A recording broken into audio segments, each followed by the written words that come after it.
I sort of entered the world of sex, was enjoying it, and then suddenly, almost like overnight, that was just robbed from me.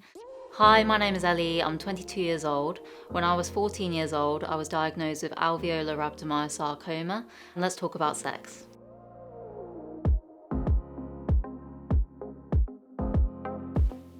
Okay. Can people with cancer have sex? So I feel like I'm not the most qualified to speak about this because I was only 14 when I was diagnosed with cancer, so I wasn't sexually active prior to treatment, nor I definitely wasn't during treatment. As part of my treatment, I had to have pelvic radiotherapy, which can give you vaginal dryness, can cause the vagina to tighten. However, because I was only 14 years old, my consultants just didn't think about how it could affect my sex life in the future. So it became quite a surprise to me when I was in remission and I realized that, when you sort of start discovering yourself, maybe start masturbating, I realized it's very painful and very dry and I didn't really know why. It's just crazy when I look back. I'm 22 now, but I was 17 at the time, having to discover that myself, where actually the radiotherapy consultants should have made me aware of that and should have gave me the counselling about that, so I didn't have to discover that myself. So I think it's really important that at any age, the patient or even their parents, if they're quite young, should be counselled on how the treatment might have a long-term impact on their sexual well-being, because not being able to have sex can have a huge impact on someone's mental and physical well-being. So when I was 14 years old, I found a lump in my left butt cheek, which I didn't think much of. But as the months went by, this lump kept growing bigger and bigger until it basically consumed my whole left butt cheek. But still didn't tell anyone. And I kept getting all these mysterious symptoms. My left leg was hurting. I was getting terribly constipated as well. And I was feeling very fatigued. And people around me noticed that I was losing weight. It wasn't until I did a sort of fun run, I actually collapsed at 3K because of the terrible, terrible pain in my left leg. I revealed to the doctor that I had this lump. The doctor believed it was a perianal abscess, and it wasn't until they took me to surgery that they discovered it was actually cancer.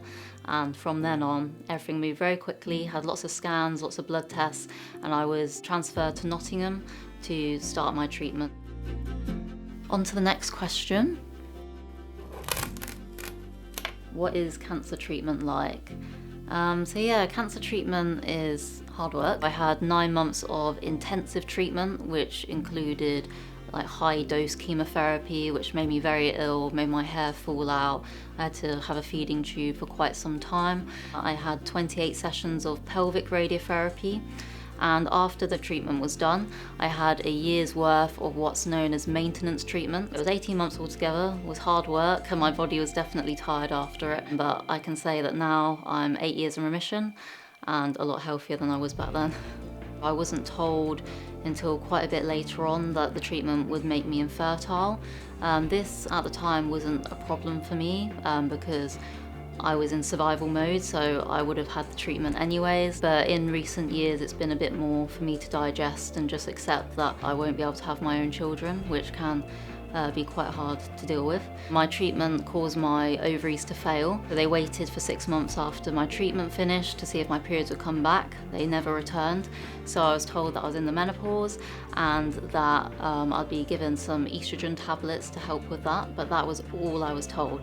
I had no idea what the menopause entailed. I had years and years of just hot flushes, memory fog, fatigue, terrible vaginal dryness as well.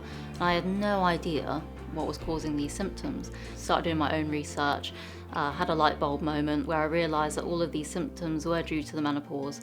Looking back, I just think there would have been so many years less of suffering if only my consultants treated me like an adult and actually told me what the menopause entailed.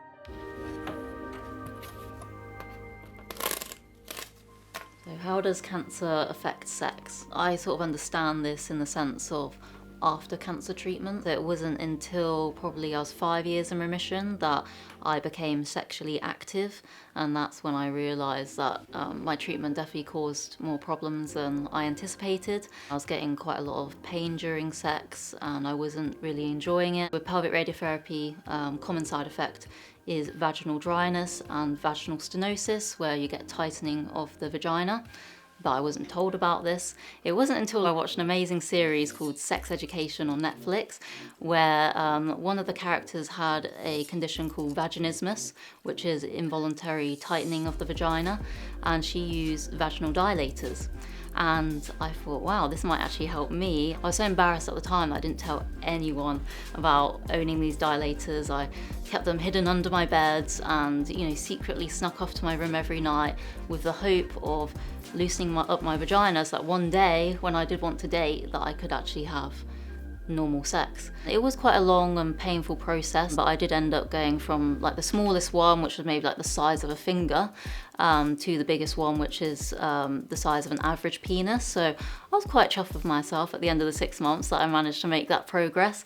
And ultimately, when I did become sexually active, it helped me massively that I sort of knew my body better. So that helped a lot when I was having sex for the first time.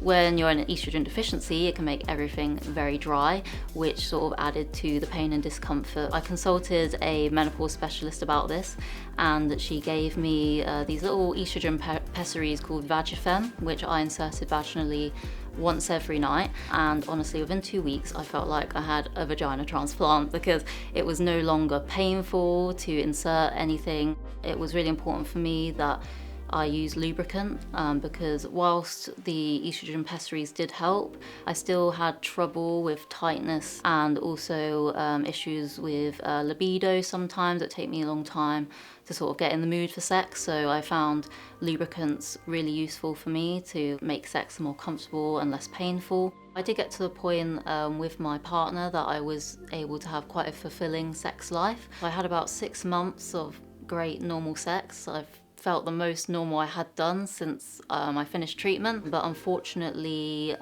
late effects always come at some point. That's where I developed pelvic lymphedema, which is swelling of like the vulva and the vagina. It got to the point where every time I was having sex, the vulva, vagina area all were becoming swollen and also becoming infected. So I was in and out of hospital with cellulitis, constantly on antibiotics, and that definitely has had an impact on my sexual pleasure, and I still to this day don't really enjoy sex that much anymore. I can't have normal sex, penis and vagina sex anymore, and even just like masturbation and oral sex is not pleasurable because with the amount of infections and all the swelling that I've had in that area, it's caused the nerves to become quite hypersensitive, and that was very difficult for me to process. I sort of entered the world of sex, was enjoying it, felt quite normal, and then suddenly, almost like overnight, that was just robbed from me. I think that's definitely been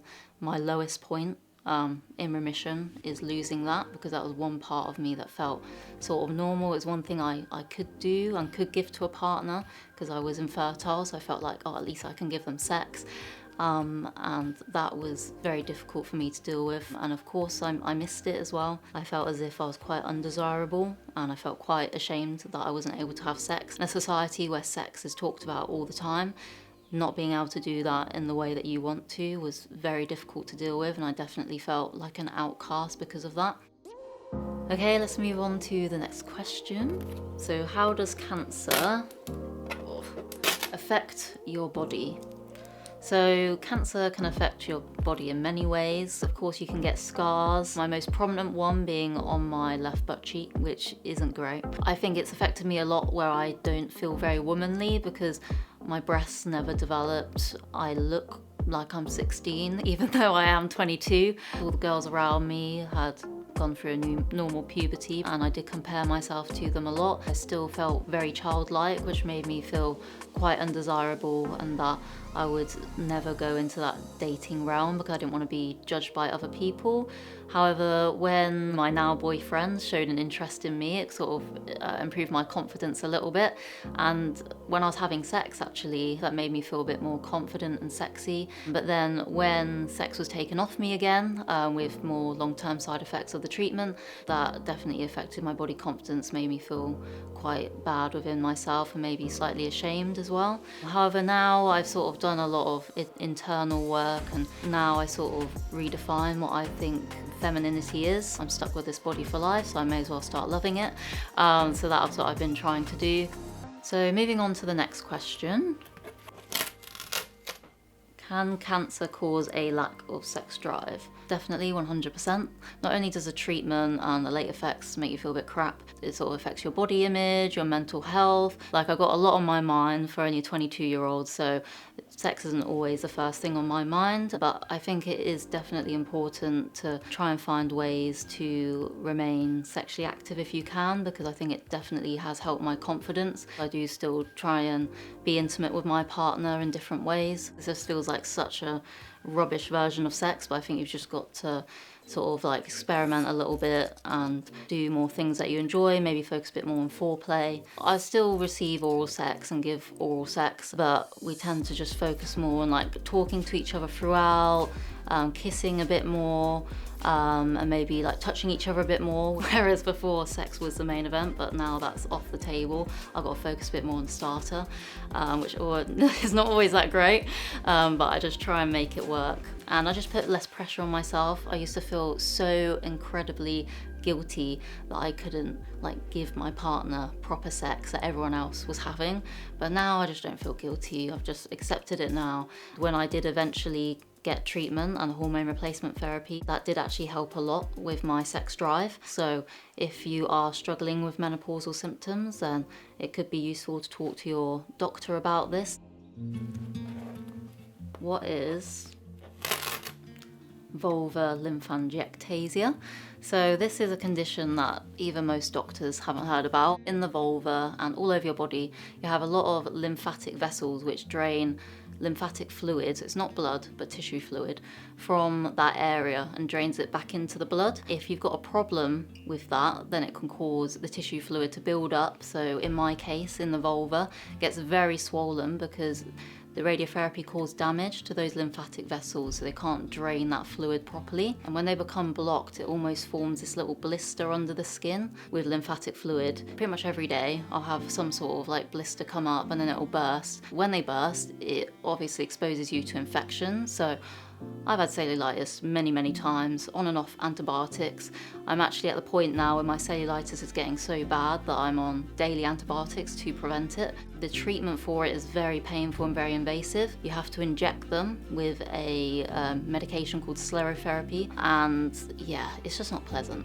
Just imagine getting like 20 injections to like your vulva, the most sensitive area in your body, and it's just not fun. Okay, let's move on to the next question. So where do I get support with cancer? Specifically with menopause, I got a lot of help with this organisation called the Daisy Network, where you can network with other young women who've been diagnosed with early menopause. My late effects nurse, she did refer me to the services of Macmillan, because I do find it a struggle to financially keep going back and forth for my hospital appointments. So she made me aware that Macmillan helps people with their finances and affording transport to their appointments. And my oncologist recommended that I had some counselling, which I did, and it really did help me just speaking to someone else about it, because I found I was bottling it all up inside, because it's such a taboo topic to talk about, sex anyways. And I've now been referred to a psychosexual counsellor, so I'm excited to see what more progress I can make in that. Can I date with and after cancer?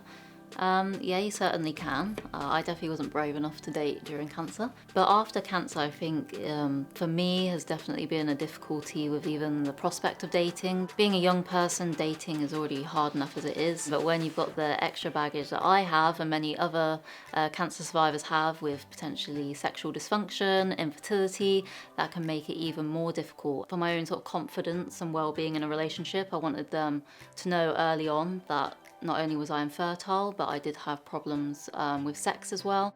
But I was just lucky that when I was working at a nursing home over my gap year, I met this really great carer there. We started off as friends for quite a while, and then a relationship sort of sparked from that. I was able to trust him and tell him about my problems with sex and the infertility and the previous cancer treatment. The importance is to have somebody that you can trust and have those honest, frank conversations with.